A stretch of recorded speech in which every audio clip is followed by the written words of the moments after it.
Mpenzi mtazamaji, karibu tena katika kipindi chetu cha mwongozo wa kujifunza Biblia, na leo katika studio zetu niko pamoja na Mama Juliana Mugusi pamoja na kiongozi wetu ama mkurugenzi wa shule ya Sabato katika kanisa la Nungwi Kati, ndugu yetu Richard Mkama.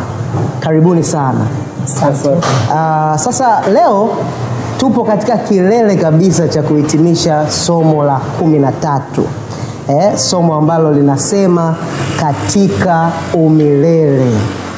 Hili somo kwa mtu yeyote ambaye amekuwa akimsubiri Yesu kwa muda fulani, kwa sababu tunatofautiana muda wa kumsubiri Yesu. Kuna wengine wamemsubiri Yesu miaka karibia 2000 iliyoisha, wazee wetu wa imani, mitume.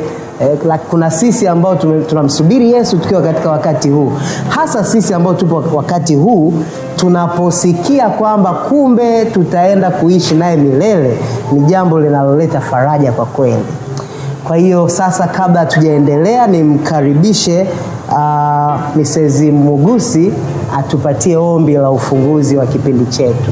Tuombe. Tunakushukuru, tunakuhimidi Baba Mungu uketie mahali pa juu mbinguni. Asante kwa wakati huu. Tunapokwenda kuanza kipindi hiki, Mungu wa mbinguni, tunajikabidhi mikononi mwako. Tunaomba uongozi wa Roho yako Mtakatifu mwanzo hata mwisho wa kipindi hiki, kwa jina la Yesu. Amina. Amina. Amina. Sasa fungu letu la kukariri, mtazamaji, linapatikana katika kile kitabu cha Yohana wa kwanza 3:2. Yohana wa kwanza sura ya 3 na ule mstari wa 2 linasema, wapenzi, sasa tu wana wa Mungu, wala haijadhihirika bado tutakavyokuwa, lakini twajua ya kuwa atakapodhihirishwa tutafanana naye, kwa maana tutamwona kama alivyo. Sasa mwandishi anaanza na swali ambalo linamhusu mtazamaji, linanihusu mimi, linatuhusu sisi ambao tuko hapa. Anasema, wakati ujao una nini kwa ajili yako? Ni kitu gani kipo huko mbele? Unaweza kuwa wa kutisha, wa kusisimua, wa kuogofya na wa kushangaza, vyote kwa wakati mmoja. Jua kwamba Bwana Yesu ni mwaminifu na kwamba maneno yake ni ya kweli. Mimi binafsi, nikiongelea uzoefu wangu, huwa sipendi kuishi wakati uliopita. Siku zote huwa naishi wakati niliopo, nikiutazamia wakati ujao. Na nadhani ni hulka ya wanadamu wote kwamba huwa hatuoni fahari yoyote kwa mambo ambayo yamepita. Na kama yuko mtu ambaye anaona fahari kwa mambo yaliyopita, anaonekana ni mtu ambaye labda amekata tamaa ya kuishi. Kwa lugha rahisi ni kwamba huwa haina maana yoyote kufurahia sana mafanikio yaliyopita. Kufurahia mafanikio yaliyopita ni kama itakutia uvivu wa kuona kwamba unaweza ukafanya zaidi wakati ujao. Kwa hiyo hata tukiwa tunakaa katika maisha yetu ya kila siku, huwa tunaweka mipango mingi kwa wakati ujao, na mara nyingi mipango huwa ni mizuri. Hakuna mtu anatazamia mambo mabaya. Kuna mtu leo namfahamu kabisa, anasema wakati fulani mwaka ujao majira kama haya nitarudi shuleni. Mwingine anasema wakati fulani mwakani majira kama haya nitafunga ndoa. Mwingine anasema majira kama haya nitaanza biashara yangu nzuri. Kwa hiyo tuna mambo ambayo tunayapenda na kuyatazamia, na mipango mizuri ambayo tunaipanga kwa wakati ujao. Sasa katika maisha ya umilele, hii inatupa uthibitisho wa kwamba wakati ujao ni mzuri zaidi, kwa sababu vile ambavyo Yesu anatudhihirishia kwamba kwanza sisi ni wana wa Mungu, sawa, lakini kuna wakati yeye mwenyewe, kama tunavyosoma kwenye fungu letu la kukariri, wakati ule atakao kuja atatupa kufanana naye. Sio hivyo tu, atatupa kuishi naye. Sio hivyo tu, ukisoma katika kitabu cha Ufunuo wa Yohana 21 mstari wa 4, anasema naye Mungu atafuta kila chozi katika macho yao, wala mahuti haitakuwepo tena. Ina maana wakati ujao una matumaini mengi. Hata haya masumbuko ya dunia, machozi ambayo tunalia kila siku, misiba, mara nyingine tuna ups and down, kufilisika, kunyanyuka tena, magonjwa ya vita, haya yote tunahakikishiwa kwamba Yesu atakaporudi atatufuta machozi, kwa maana rais ataondoa kila ambacho kinatuumiza. Sasa labda nimuulize Mama Mgusi, anaona nini tunapojifunza habari za wakati ujao, hasa katika maisha ya kiroho? Unaona nini? Asante ndugu mwenyekiti. Katika maisha ya kiroho kwa wakati unaokuja, mimi najifunza kwamba tunalo tumaini ambaye ni Yesu Kristo, na ahadi ya Mungu kwamba katika ile Yohana 3:16 kwamba kwa maana jinsi hii Mungu aliupenda ulimwengu hata akamtoa mwanawe wa pekee ili kila mtu amwaminie asipotee bali awe na uzima wa milele. Tumaini letu linasimama pale. Na ili tuupate huo uzima wa milele, sasa kadiri tunavyochuchumilia wokovu siku kwa siku, na tunakuwa na tumaini kupitia ahadi ya Mungu kwamba tumeshamkubali, na kwa sababu tumeshamkubali, tunamwamini, tunatarajia sasa nini? Uzima wa milele. Japokuwa dalili zinazotajwa za mwisho wa dunia zinaogofya, hata jitokeza ambayo ni dalili alizozitaja Mwokozi yanaogofya na kutisha. Na hata katika kitabu fulani katika Mika, anasema anasema kwamba siku ile tusiitamani. Inaogofya kweli, lakini kwa maisha ya kiroho tunashangilia, tunaitamania siku hiyo bila woga. Asante, tunaishangilia na kuitazamia siku hiyo. Mkama, una nini ambacho unakiona na kukitazamia katika wakati ujao katika maisha yetu ya kiroho? Katika wakati ujao ninachokitazamia ni kumuona Yesu, kama lesoni yetu inavyotuambia kwamba tutamuona ana kwa ana. Lakini wakati ujao tunaambiwa ni muda ambao haukomi, yaani ni umilele, tunaenda kuishi maisha ya umilele. Lakini tunapoangalia tena tunaambiwa kwamba wakati ujao ni wakati ambao kwa muda huu, wakati ambao tunauendea kwa muda huu kwetu sisi ni wakati ambao ni mgumu, lesoni yetu imetuambia. Lakini kwa wakati ambao tunauendea katika umilele ni wakati ambao tutaishi, hakutakuwa na machozi. Mtunga Zaburi anatuambia. Lakini pia katika lesoni yetu tunaambiwa vizuri sana kwamba wakati ujao ni wakati ambao sisi tunaenda kukaa na Yesu katika nyumba moja, katika sehemu moja. Asante. Shukrani sana. Wakati tunatazamia wakati ujao, maisha yetu leo yakoje? Dunia inatuambia nini? Uzoefu wa maisha unapiga kelele kiasi gani? Je, inatuogopesha au inatupa matumaini? Mama Mgusi, tunaishi vipi leo? Asante. Katika maisha ya tunayoishi leo, si kama ni rahisi sana. Tunakumbana na vikwazo, tunakumbana na matatizo, lakini hayo yote pia Yesu aliyatabiri akisema kwamba duniani mnayo dhiki, ila jipeni moyo, nimeushinda ulimwengu.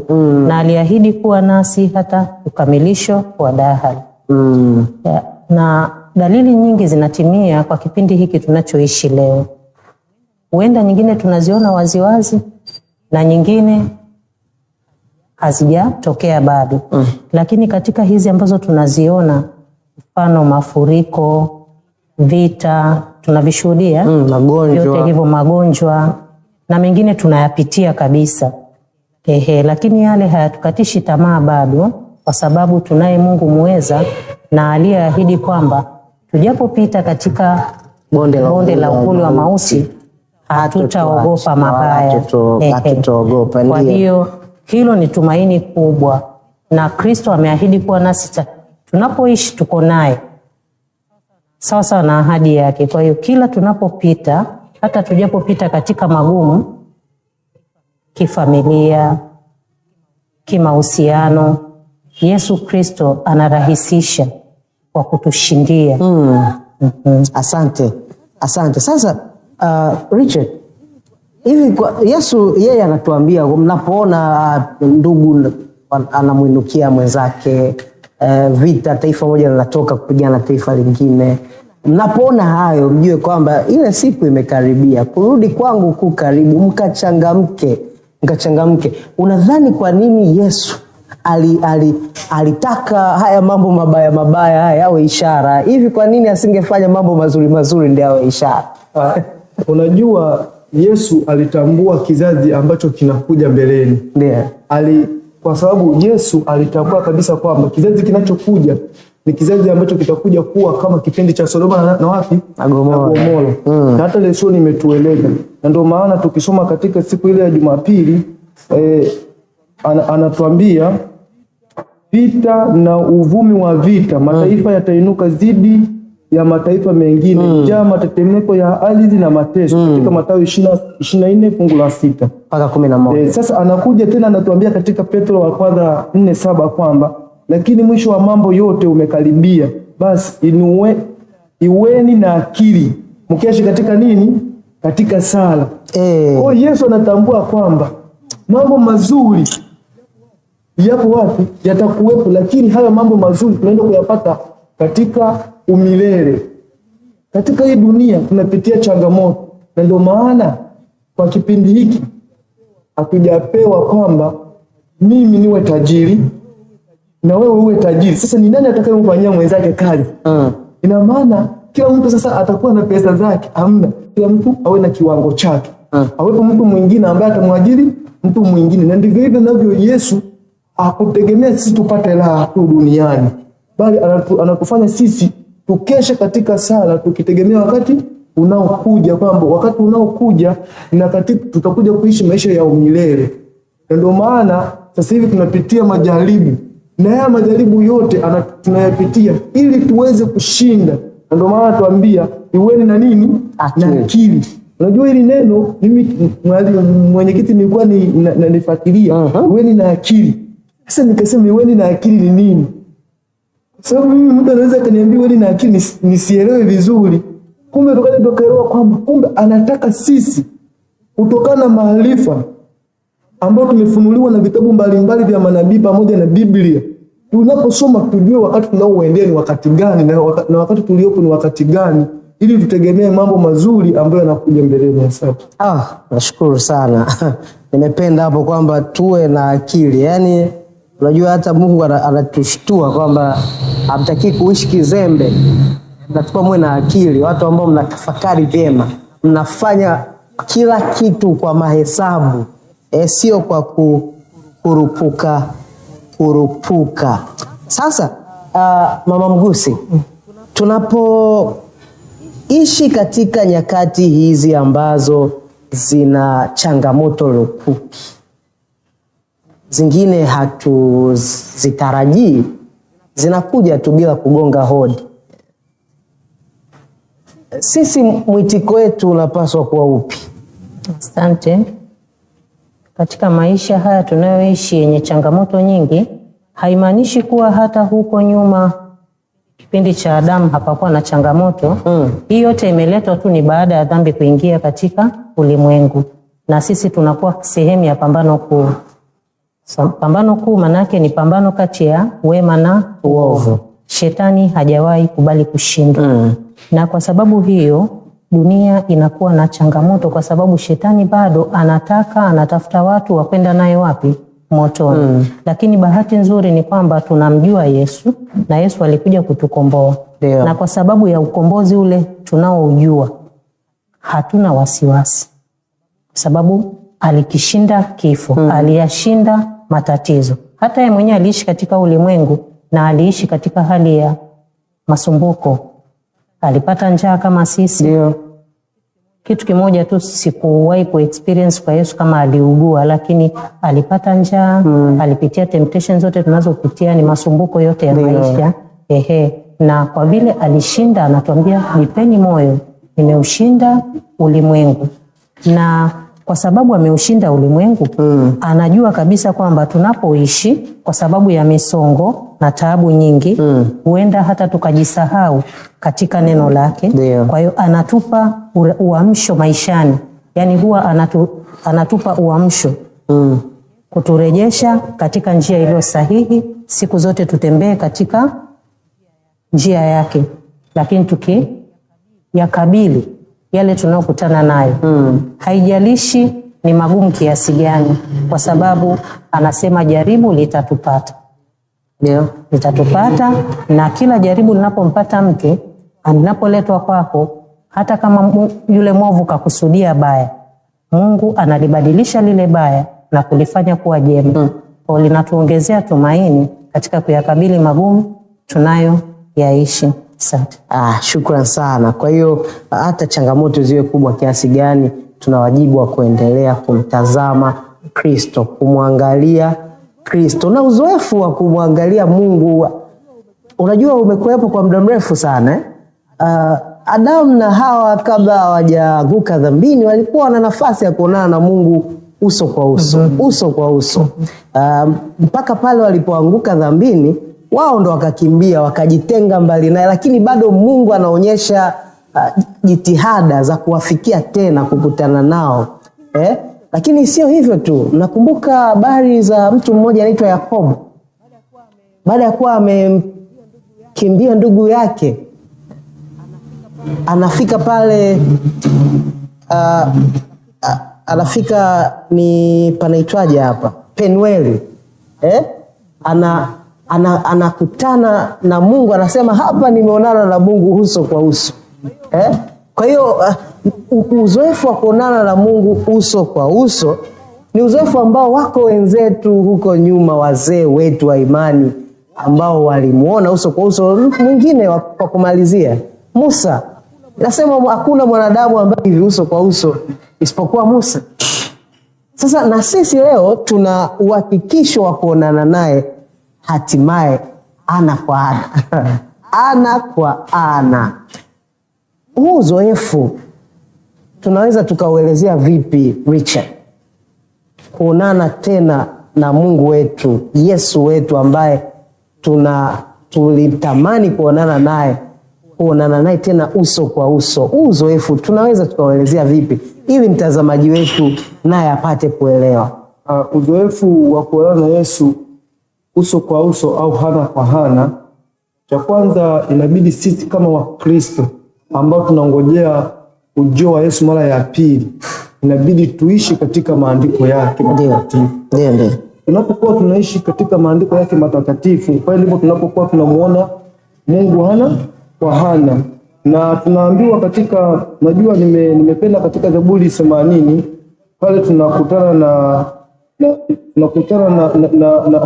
na kijana mmoja Asafu. Asafu anaandika mambo kwamba Mungu atuangazie uso wake nasi tufanye nini?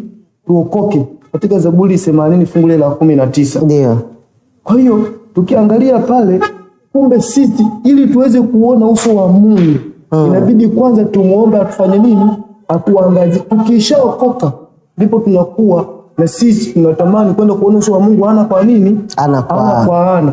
Maana tukisoma hata kile kitabu cha Ufunuo 21, yeye tayari pale ameshatuandalia, anasema kabisa ameshatuandalia Yerusalemu mpya, mji mtakatifu. Ndio. Sasa ule mji mtakatifu kama tukifika katika Yerusalemu mpya, ina maana pale ndipo tunapoenda kuonana na Mungu ana kwa nini? Ana kwa ana. Na kuonana ana kwa ana na Mungu, ametupa tena maelezo katika hiyo Ufunuo 21 pale. Anatuambia ya kwamba inabidi tuache mambo yetu yote maovu. Tumkaribishe Kristo kuwa kiongozi wa maisha yetu. Tunapokuwa tumemkaribisha Kristo, pale ndipo tunapoenda kuonana na Yerusalemu mpya.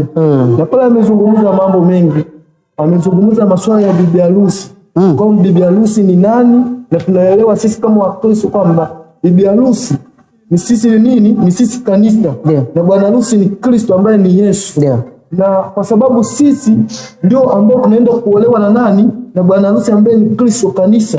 Sisi ndio tunao Yerusalemu mpya, ni watakatifu wa nani? Wa Kristo. Kwa hiyo sisi kama watakatifu wa Kristo ndio tunaoenda kuolewa na Kristo. Kwa hiyo hapa tunapokuwa katika ile Yerusalemu mpya, tunaonana na Yesu uso kwa uso. Asante. Nashukuru sana Mama Mgusi. Uzoefu wa kuonana na Yesu au Mungu uso kwa uso katika maisha yetu haya, unadhani kuna nyakati ambazo tumekuwa tunamuona Yesu uso kwa uso? Na kama zipo hizo nyakati, vipi itakuwa ule wakati ambao atarudi sasa kama Bwana? Asante.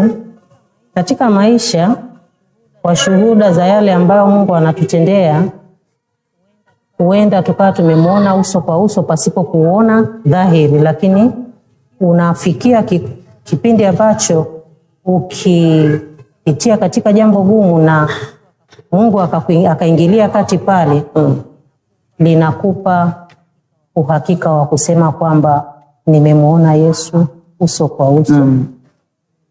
Nina kisa fulani lakini kifupi sana. Ndio, karibu. Cha mwanangu wa mwisho ambaye ni Solomon. Hiyo shuhuda nitaitoa siku zote kwa sababu nilimuona Yesu uso kwa uso. Alikuwa na miezi miwili. Akaja rafiki kunitembelea usiku kama saizi.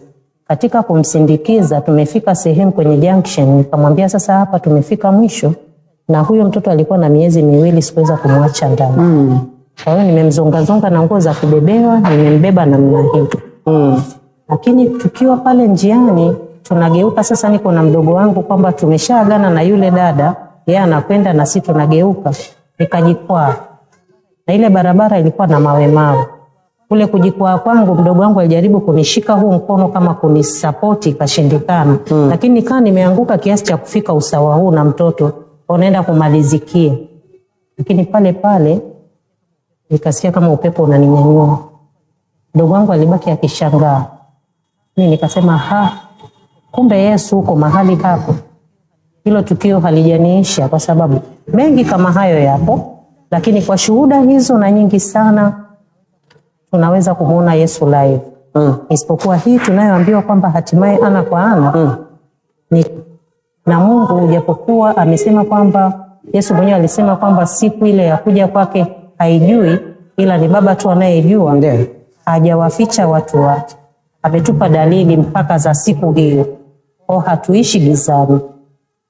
Tukienda katika aya ya pili pale ya somo hili la Jumatatu inasema, ulimwengu unapoporomoka ukikaribia mwisho, tunajua kwamba wingu dogo jeusi siku moja litatokea kwenye anga la mashariki.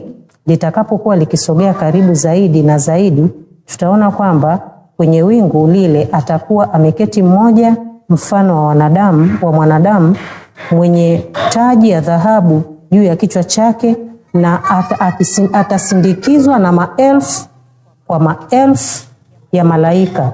Hii pia iko katika Mathayo 25:31. Na kila jicho litamuona. Kila jicho litamuona, manake watakao kuwa hai kipindi hicho, wawe ni waovu, wawe ni wema, watamuona. Na katika kule kumuona ndio hiyo ana kwa ana.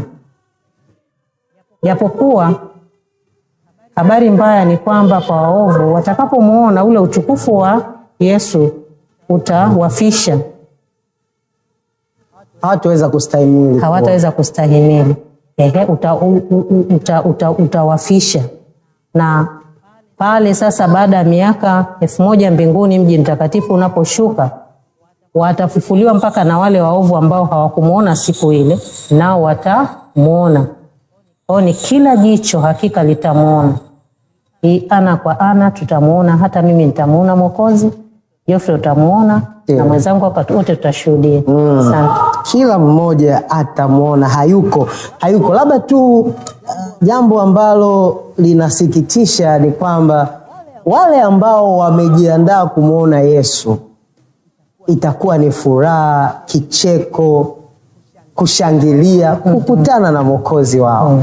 wale ambao kwa muda mrefu wamekuwa wakikataa kuisikia sauti yake, wakikataa kuenenda katika njia yake, ndio kama hayo ambayo Mama Mugusi ametuambia kwamba hata utukufu wake ule watashindwa kuustahimili, wataanguka baada tu ya kumwona. Ni ombi langu, naamini ni ombi la kila mmoja wetu hapa studio, kwamba wewe mtazamaji uwe miongoni mwa wale ambao wanatamani kumwona, na watakapomwona Kristo kwa kufumba na kufumbua watabadilishwa kufanana naye, wachukuliwe na kupanda naye juu kwenda kuishi naye. Kwa ile miaka mingapi Mama Mugusi? 1000. Miaka 1000 tutakwenda kuishi kule juu. Unajua hili ni jambo la kushangaza kidogo katika ulimwengu huu ambao umevurugwa na kuharibiwa na vita, ulimwengu ambao umeharibiwa Mama Mugusi na wasema hii mioshi inaharibu hiyo angahewa huko juu. Kwa hiyo hata kuna magonjwa leo tunaugua kwa sababu tu ya hali ya hewa kuharibiwa. Ulimwengu ambao mtu anainuka kumuua ndugu yake kama ilivyokuwa kwa Kain na Habel. Ulimwengu ambao leo kumejawa na wizi wa kisiasa, kumejawa na chuki baina ya wanajamii. Taifa linainuka kupigana na taifa lingine. Machafuko ni mengi ambayo tukiyaorodhesha hapa hatutamaliza. Katika ulimwengu huu ambao kiukweli umevurugika, na watu wote ambao wanajua uzuri wa Mungu na tabia ya Kristo ambavyo imekuwa inatulazimisha sisi kuwa, tabia ya Kristo ina tabia ya kutulazimisha kuwa, si kwamba anatupa amri, hapana. Unapokuwa unamfuatilia Kristo, unampenda na kushika maagizo yake, wewe mwenyewe ndani yako, nia yako inakuambia hii sio njia sahihi ya kufuata, hii ndio njia sahihi.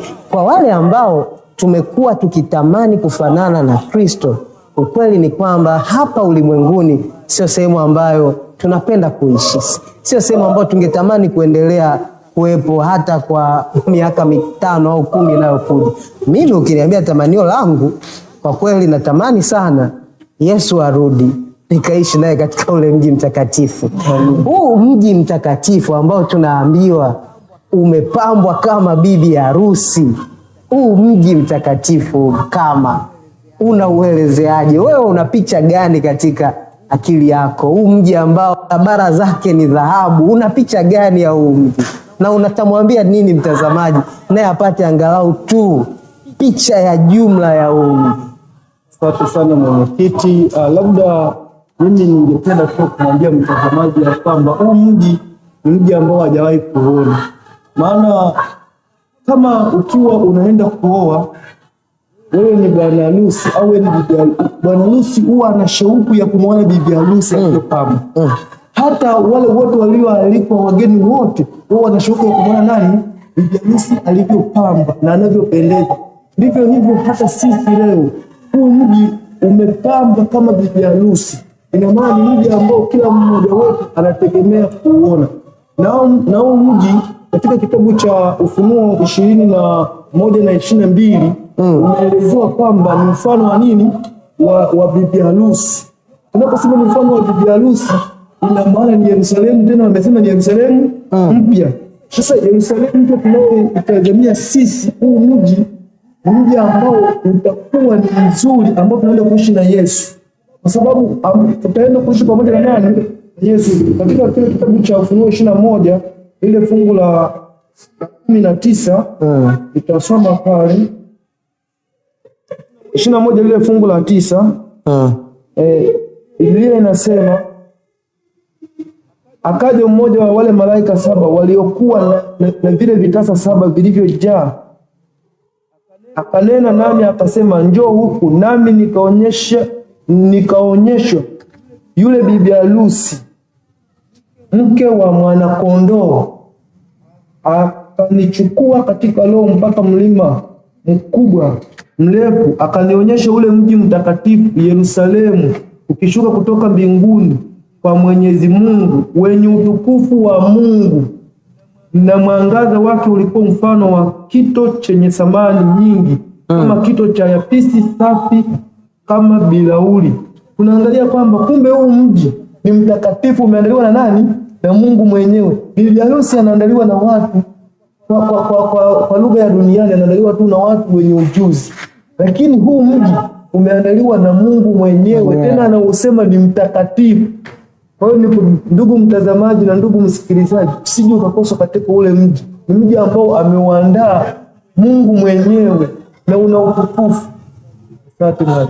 Yaani kama miji hapa duniani, ukisikia Paris, ukisikia Washington, na kuna wengine tu wakisikia Dar es Salaam hadi kufika, akiambiwa Dar es Salaam na yale mataa yake na jinsi ambavyo kunaonekana pale posta, na anaambiwa kesho unaenda Dar es Salaam, usiku anaweza asilale huyo mtu, kama anatokea kule pembezoni kidogo mwa mikoa yetu huko, anaweza asilale. Mama Mgusi, vipi kuhusu sisi ambao tunapewa habari fununu, na Yohana alipewa? Unajua kitu cha kushangaza kuhusu Yohana, mwanafunzi Yohana alipokuwa amepelekwa kule kizuizini Patmo au kifungoni, na anapewa ile njozi ya ule mji mtakatifu utakavyokuwa.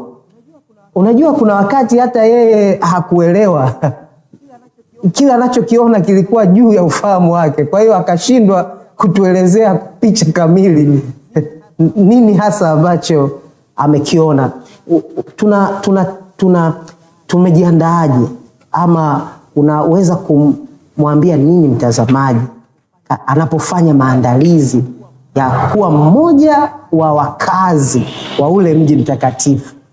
Amina. Asante. Ni kwamba ninachoweza kusema hapo, sisi kwanza kama kanisa, kila mmoja, sisi ndio wale bibi harusi ambao Kristo anakuja kama bwana harusi kutuchukua. Na atakapokuja kutuchukua, tumeelezwa kwamba haifanyiki kisiri, kwa sababu kwa watu wake ametupa dalili. Na kadiri tunavyoendelea kusoma mafunuo katika machapisho yote, tunajifunza siku kwa siku, tukifahamu ujio wake hautakuwa wa siri, kwa sababu ya dalili zile alizozisema, miongoni zimetimia, na nyingine ni ishara hata katika anga. Hata mimi nilishuhudia tarehe 5 Novemba ishara fulani, nitawaonyesha baadaye. Nilitetemeka sana, na nyuma kidogo pia nilionyeshwa. Unaweza ukamwambia na mtazamaji ili aone kwa sababu mtazamaji. Okay, lakini sasa sintaweza play hapa ikaonekana.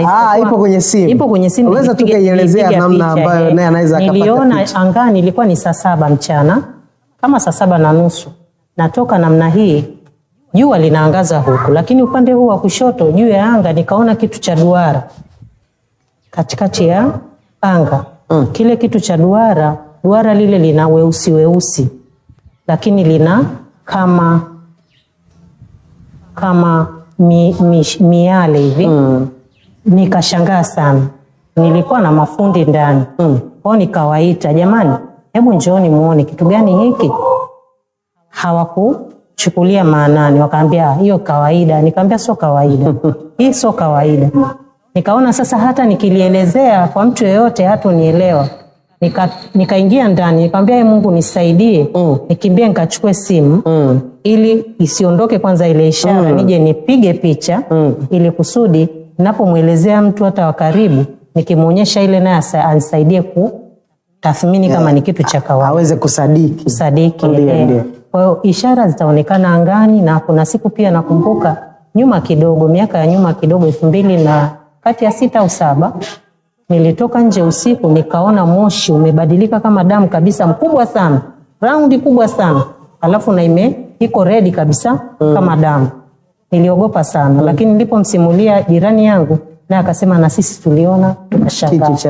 Kwa hiyo zile dalili zilizotangazwa na Yesu za kuja kwake, ambazo anakuja sisi kutuchukua kama kanisa, kama bibi harusi, nyingine tumezishuhudia, nyingine tunaendelea kuzishuhudia, mfano hata vita vinavyotokea.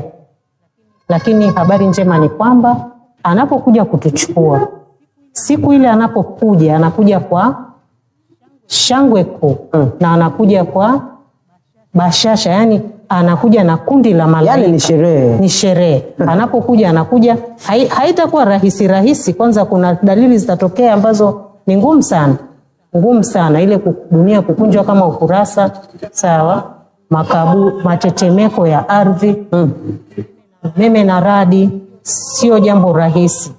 Lakini kwa wenye tumaini, tutakuwa na tumaini kwamba sasa saa hii ndio Mwokozi anakaribia.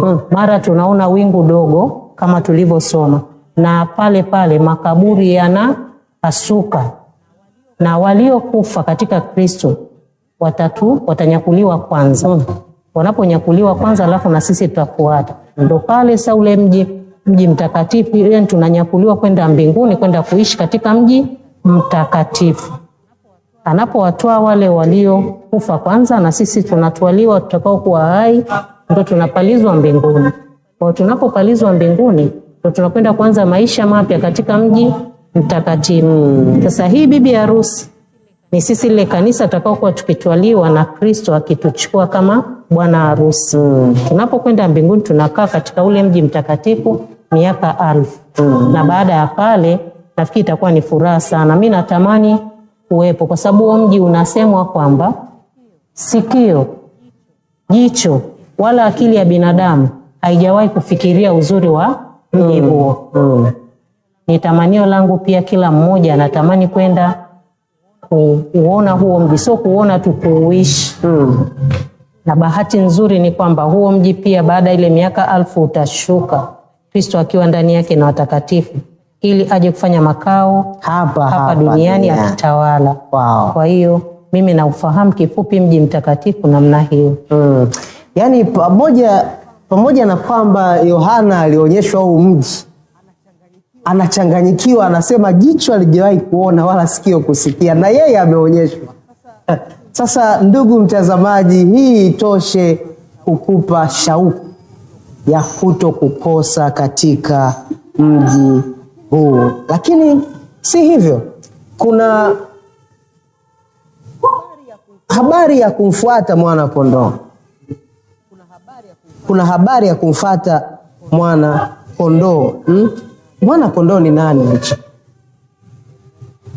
Mwana kondoo ni kutokana na maandiko matakatifu katika kitabu cha Mathayo na hata Ufunuo, imemwelezea vizuri kama mwana kondoo ni nani? Yesu Kristo. Sasa tunapoangalia habari ya kumfuata mwana kondoo,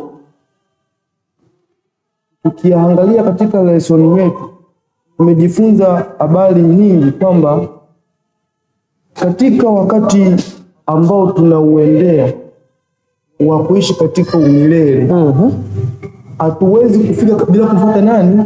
Mwana kondoo.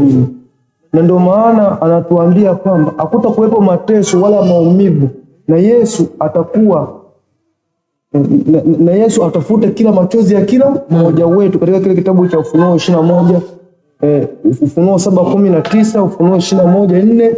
Hayo maelezo yamesema pale kwamba hakutakuwepo na machozi. Ndio ina maana sisi tunamfuata Yesu ambaye ndiye kimbilio. Na sio hivyo tu, anatuambia kwamba kama hatutaipokea dini ya Kristo au dini ya mwana kondoo kwa kujirisha neno la Mungu, hatutastahili kuingia katika jiji la Mungu. Hayo maneno yamenukuliwa katika siku ya Ijumaa pale, paragrafu ya kwanza pale. Ndio. Kama hatutaipokea dini ya Kristo kwa kujirisha katika neno la Mungu, hatutastahili kuingia katika jiji la Mungu. Kinachozungumzwa hapa ni nini? Kwamba kama sisi hatuko tayari kumfuata mwana kondoo pamoja na dini yake na mapokeo yake kama yeye alivyokuja, hatutastahili kulipokea jiji la nini? La Mungu. Yani jiji la Kristo.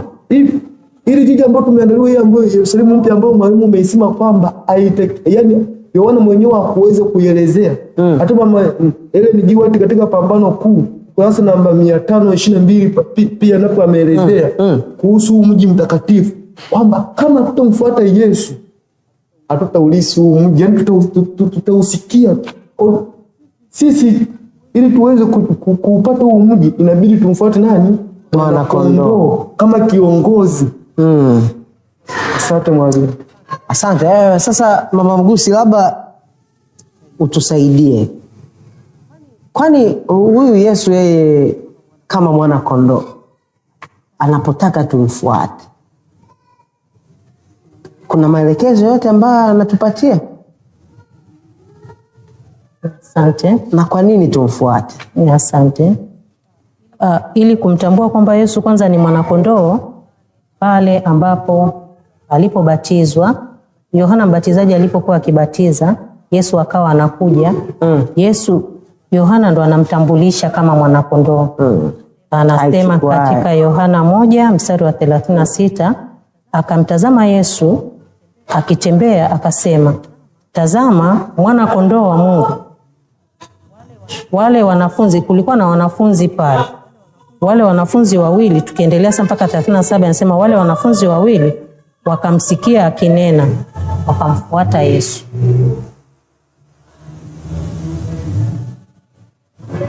Kumtazama mwana kondoo na ili kumfuata. Hebu swali lako tena lirudia kidogo Jofe. Nataka utusaidie kwamba nini ambacho yeye, kuna maelekezo ametupatia, tutamfuata kwa namna gani? Ni mengi ambayo Kristo ametupatia. Kwanza, kwa tabia yake. Kristo aliishi duniani akifuata utaratibu unaofaa kwa kufuata ibada sahihi na kuzitii amri 10 za Mungu, akiziishi kiuhalisia. Kwa hiyo ili kumfuata Kristo, na kwanza ili tuitwe wa Kristo, manake ni ili tufuate nyendo za Kristo, taratibu zake zote. Kama alisaidia nasi tusaidie, kama aliishi akiomba nasi tuombe, aliishi akimtumainia Mungu nasi tumtumainie Mungu. Amri alizishika zote 10, nasi tunatakiwa kushika amri 10 kama kielelezo cha Kristo pia.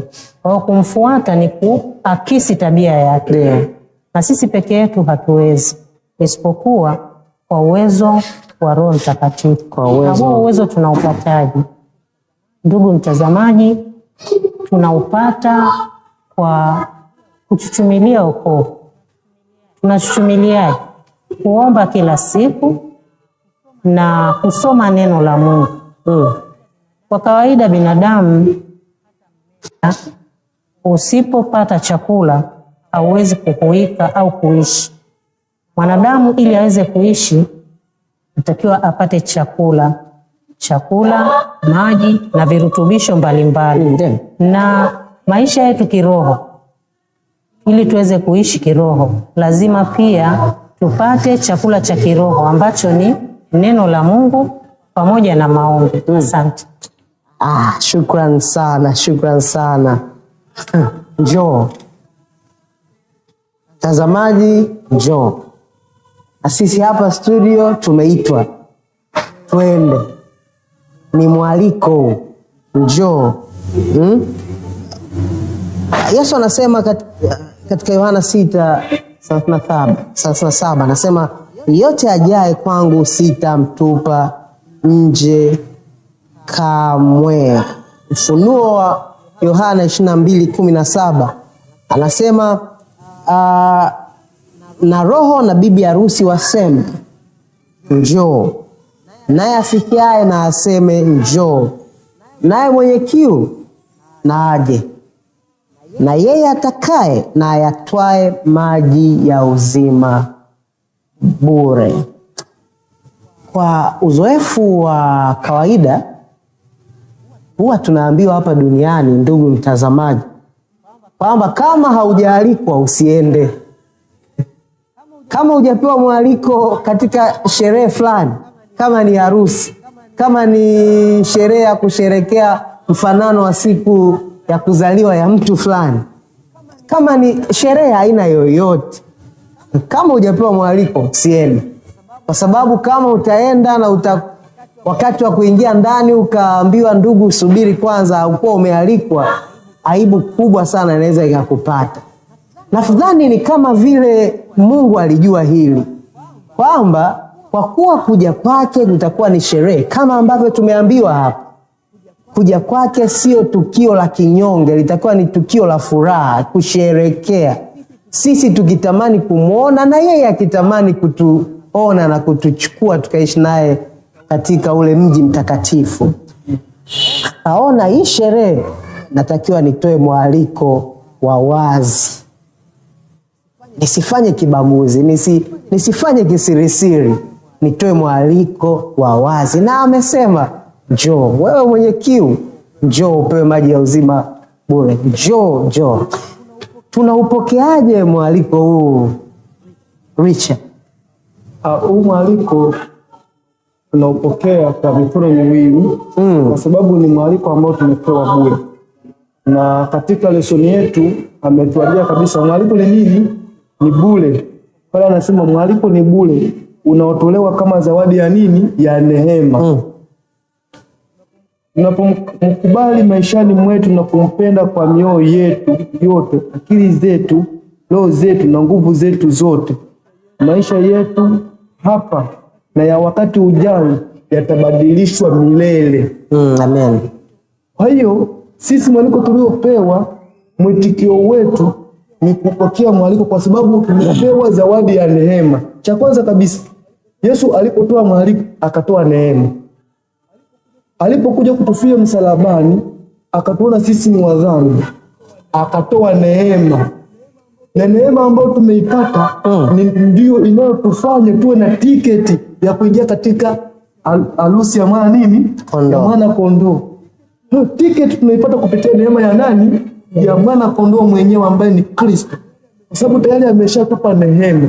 Sasa sisi kama wa Kristo inabidi sasa huu mwaliko tuupokee, tuanze kuivaa neema ya Yesu ambayo ametupatia, ili maisha yetu yaweze kubadilishwa. Maana mwandishi anatuambia maisha yetu hapa tulipo sasa hivi na ya wakati ujao yatabadilishwa milele baada ya kuipokea neema ya Yesu Kristo ambayo ametupatia.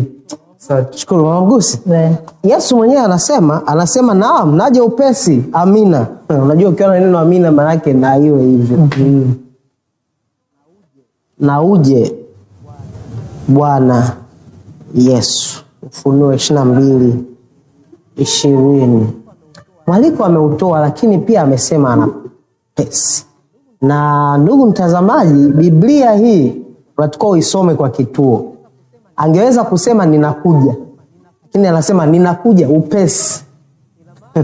Ina maana si jambo la kukawia, sio jambo la kusema ngoja kwanza nijivute-vute, labda kesho kutwa, labda mwaka ujao.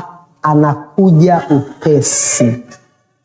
Tunapopewa mwaliko wa namna hii, mimi ninavyofahamu hizi sherehe za hapa duniani, unapopewa mwaliko mara hauji leo kesho. Huwa uambiwi tu njoo kwenye harusi yangu kesho. Mara nyingi kadi za mwaliko zikija zinatuambia labda ndoa itafungwa miezi 2-3 inayokuja, wakati fulani wa mbeleni. Na hii huwa inakupa fursa wewe uliyealikwa kufanya maandalizi. Kama utatafuta gauni lako zuri, utatafuta suti yako nzuri, utatafuta zawadi, ili hali tu unafanya maandalizi, unapatiwa muda wa kutosha kufanya maandalizi hayo. Sisi kwa mwaliko huu ambao Yesu ametupatia, je, tunapaswa kufanya maandalizi gani? Asante. Mwaliko aliotupatia Yesu kwamba tukaurithi uzima wa milele, naye pia ametupa maandalizi ya kiroho. Maandalizi tunayopaswa kuyafanya ni kumcha Mungu, kuenenda katika utakatifu na kuzishika amri zake, kuyatenda yaliyo mema. Na halafu agizo kuu alilotupatia, ametupatia katika ile Mathayo 28, anasema kwamba Mathayo 28:18 hadi 20, anasema kwamba enendeni ulimwenguni kote mkawafanye watu kuwa wanafunzi. Na pale ambapo mtu unapokuwa umeshafanywa kuwa mwanafunzi, nirudi nyuma kidogo, kipindi Yesu akiishi, Yesu aliwaambia wanafunzi wake kwamba njooni kwangu. Akimkuta Mathayo anamwambia nifuate. Njoo nifuate, acha ulicho nacho nifuate. Kwa hiyo ili tuweze kumfuata Yesu ni lazima kwanza tuyaache ya dunia. Tugeuke. Kuyaacha ya dunia ni kuyaacha vipi? Ni kuacha uovu na kuendea wema. Na pale anaposema kwamba njooni kwangu ninyi nyote msumbukao na wenye kulemewa na mizigo, kumbe dunia ina mizigo mizito na inalemea kwa matatizo yale ambayo ni kinyume na utaratibu wa Mungu. Na tunapokubali sasa, kisha kubali kumfuata, na wewe ukishamfuata tu bado usibaki nyuma, geuka, ita na wengine kwamba njoo. Ndio. Sababu ukishaonja utamu wa Yesu hutataka wewe kubaki au kushiriki ule utamu peke yako. Usiwe mbinafsi. Usiwe mbinafsi. Kwa hiyo unapoitwa na wewe endelea kuita. Na yule anayeitwa naye anaita. Kwa hiyo tunatiana moyo safari ya mbinguni tuelekea. Amina. Amina. Richard, nini hasa tunaweza kujifunza kwa jumla juu ya somo lote hili la 13, juu hasa yale maisha tunayotazamia katika umilele? Katika umilele inabidi tujifunze kitu kimoja na tutambue ya kwamba katika kile kitabu cha Yakobo 4 ile fungu la 13 na 14 inatuambia kwamba maana nyinyi ni mvuke uonekanao kwa kitambo kisha utoweka. Kwa hiyo kama tunajua sisi ni mvuki unaoonekana kwa kitambo na kisha utoweka, kisha tunatoweka, inabidi tujue kabisa kwamba sisi kama mvuki ambao tunatoweka inabidi tuishi katika maisha ya nini? Ya umilele. Tuishi katika maisha ya Kristo. Lakini pia katika maisha ya Kristo inabidi tuishi maisha gani? Tunaona kabisa Yesu anatuambia katika kitabu cha Mathayo kwamba tuwe na upendo. Na upendo umegawanyika katika nyanja kuu ngapi? 2. Wa kumpenda Mungu na kupendana sisi kwa sisi.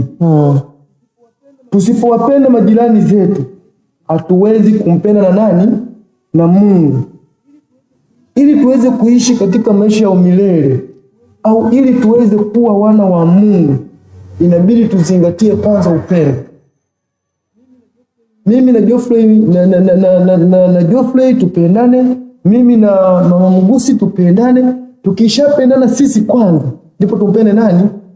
Tukishampenda Kristo, tunaenda kuishi maisha ya umilele kulingana na Yesu anavyotuambia. Maana sisi ni mvuki. Tunatoweka. Sasa mimi nitaanzaje kuishi maisha ya kumpenda Mungu kabla tusijamalizana na majirani zangu ambao ninaishi nao? Kwa hiyo hiki cha kwanza tujue kabisa kwamba sisi kama Wakristo tuanze kupendana sisi kwa sisi, alafu tumpende Mungu. Tunapompenda Mungu, pale ndipo neema ya Kristo sasa inaingia kwetu, maana tumeshafanya yote ambayo tunapaswa. Upendo ndio namba 1. Hapo sasa tunaenda kuishi maisha ya umilele ya katika ile Yerusalemu mpya, tukimsubiria Kristo ili na sisi tuwe washindi siku moja. Shukrani sana. Lazima tujifunze kuwapenda wenzetu, kwa sababu hata huko mbinguni hatuendi kuishi na mawe, hatuendi kuishi na malaika, tutaishi na wengine walioshinda kama sisi. Sasa Richard, labda swali la kichokozi, Yesu akirudi sasa hivi unaenda? Yesu akirudi sasa hivi nitaenda, kwa sababu kwa sasa hivi tayari mimi nimeshatengeneza njia zangu. Amen. Na kwa sasa hivi tayari, kwa sababu tumesoma somo na ninavyoendelea kujifunza na masomo yaliyopita kwamba sisi tunapaswa kwa sababu tumeokolewa kwa neema, inapaswa tufanye toba, na kupitia toba ile tunaposamehewa, pale ndipo neema ya Kristo inapokuwa imetutawala sisi. Tunakuwa watoto wa Kristo. Kwa mimi, kwangu mimi nitaenda. Sijajua mwenyekiti wewe unafikiria nini? Mtazamaji anafikiria nini? Lazima niende, lakini mtazamaji, ni muhimu sana kukumbuka maneno haya. Yesu anasema kuja kwake itakuwa ni kufumba na kufumbua, na Japokuwa ametupa ishara, lakini anasema itakuwa ni mfano wa mwivi. Atakuja kama mwivi, kama ambavyo mwizi akija nyumbani kukuibia au akupi taarifa, ndivyo naye atakavyokuja. Hii inapaswa kutuamsha na kujua kwamba ni wakati wowote unaofaa na usiofaa tunatakiwa kuwa tayari. Amina. Mama, tunafanyaje ili tuweze kuqualify, tuweze kufaulu kuishi maisha ya milele? Tunafanyaje tunapomalizia kuangalia somo hili kwa ujumla wake? Nini tufanye? Asante ndugu mwenyekiti. Tusome pale katika Ijumaa, inasema kwamba kama hatupokei dini ya Kristo kwa kujilisha katika neno la Mungu, hatustahili kuingia kwenye jiji la Mungu. Kwa kula chakula cha kidunia, kwa kujizoeza kupenda mionjo inayoongoza kupenda mambo ya kidunia, hatungefaa kwa nyua za kimbingu.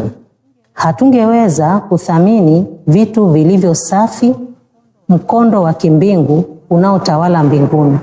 Sauti za malaika na muziki na vinubi usingeturidhisha. Ndio. Sayansi ya mbinguni ingekuwa fumbo akilini mwetu. Yatupasa tuwe na njaa na kiu ya haki ya Kristo. Inatupasa tufinyangwe na kutengenezwa na nguvu inayobadilisha ya neema yake, ili tufae kuwa katika jamii ya malaika wa mbinguni. Amen. Kisha mataifa hayatakuwa na sheria nyingine isipokuwa sheria ya mbinguni. Wote watakuwa ni familia iliyo na furaha, yenye umoja, iliyovishwa mavazi ya sifa na shukrani. Katika mandhari hiyo, nyota za asubuhi zitaimba pamoja na wana wa Mungu watapiga kelele za furaha, wakati Mungu na Kristo wataunganika katika kutangaza dhambi haitakuwapo tena, wala mauti haitakuwapo tena. Kuna quotation hapa ya Mama Ellen G. White, inasema yapasa tuingie katika mazoea ya kupazungumzia mbinguni pazuri. Zungumzia yale maisha yatakayodumu kama Mungu anavyoishi, na kisha utasahau majaribu na matatizo yako madogo madogo. Hebu mawazo yavutiwa na Mungu. Hii ni quotation katika Ellen G. White, The Faith I Live By, ukurasa wa 365. Kwa hiyo tunaona kwamba tusipoenda sawa au tusipopokea dini ya Kristo, ambayo dini yake ni kwenda kuwatazama wenye shida, kuyaishi mapenzi ya Mungu, hatutafaa katika nyua za mbinguni. Kuanchi maisha ya kimbingu kunaanzia hapa duniani. Mimi naishije na jirani yangu? Ndio. Mimi naishije na Joke? Kukoseana kupo, lakini tumepewa nafasi ya toba. Tunaungamiana sisi kwa sisi pale tunapokosea, na tunaendelea kuchuchumilia upendo wa kimbingu, sababu Mungu ni pendo. Ili tuweze kuishi katika mbingu zijazo, lazima tuliakisi lile pendo la Mungu. Na tunaliakisi vipi? Tunapopiga hatua kila siku kuyafuata au kufuata nyayo za Kristo, manake ni kuyatenda mapenzi ya Mungu siku kwa siku, Roho wake, kwa sababu tumeambiwa sisi miili yetu ni hekalu la Roho Mtakatifu. Na ili Roho aweze kukaa, lazima kwanza tuondoe uchafu. Make yeye ni mtakatifu. Tuondoe uchafu. Kuondoa uchafu ni katika kutubu, kuungama, tupate kuwa safi, turuhusu Roho aingie. Na Roho akishaingia ndani yetu, yeye mwenyewe akiwa ndani anatuongoza katika kutenda yaliyo mema. Kwa hiyo inakuwa tunaiendea njia ya Kristo, na hapo ndipo tutakapofikia ule wokovu wa siku ile ya mwisho. Lakini kwa uzoefu wa kuishi katika dunia hii yenye dhambi, kufuata nyayo za Mwokozi. Asante mpenzi mtazamaji, kama utasahau mambo yote, basi kumbuka hili: maisha ya kule mbinguni yanaanzia hapa duniani, na tujizoeze kuongelea mambo ya mbinguni tukiwa hapa duniani. Sio wakati wote tuongelee tu matatizo, shida zetu, sherehe zetu na furaha zetu za hapa ulimwenguni na biashara, kazi, lakini tujizoeze kuongelea habari za maisha yale ya umilele. Richard ametuhakikishia atakuwepo. Mama, kwa neema ya Mungu natamani na mimi nitakuwepo. Wewe mtazamaji ukifika nitafute karibu na mti ule wa uzima, nitakuwepo pale. Karibu uje pale tuonane. Basi nikukaribishe kwa somo litakalofuata. Tunakwenda kuanza robo nyingine, robo mpya kabisa, robo ya 3, na mwongozo wetu wa kujifunza Biblia una kichwa cha jumla kinachosema Wakorinto wa kwanza na wa pili. Hizi ni nyaraka za Mtume Paulo, na ungana nasi wiki ijayo. Tutakuwa hapa kwa ajili ya kukuletea uchambuzi huu makini wa mwongozo wa kujifunza Biblia. Tunapomaliza au tunapohitimisha mjadala wetu, ningependa kukaribisha tuombe. Asante Mungu wetu, asante kwa sababu unatupenda. Tunakushukuru kwa kuwa ulikuwa nasi tulipoanza mazungumzo haya ya kuangazia neno lako takatifu. Tunaomba kile ambacho tumejifunza hapa, sisi pamoja na mtazamaji, kikatusaidie kufaa kuwa warithi wa uzima ule wa milele na kuishi nawe katika makao yale matakatifu pindi Kristo atakaporudi. Naamini utakuwa nasi ukitusaidia na kutuongoza, maana tumeomba na kuamini katika jina la mwanao Yesu Kristo. Amen. Amina.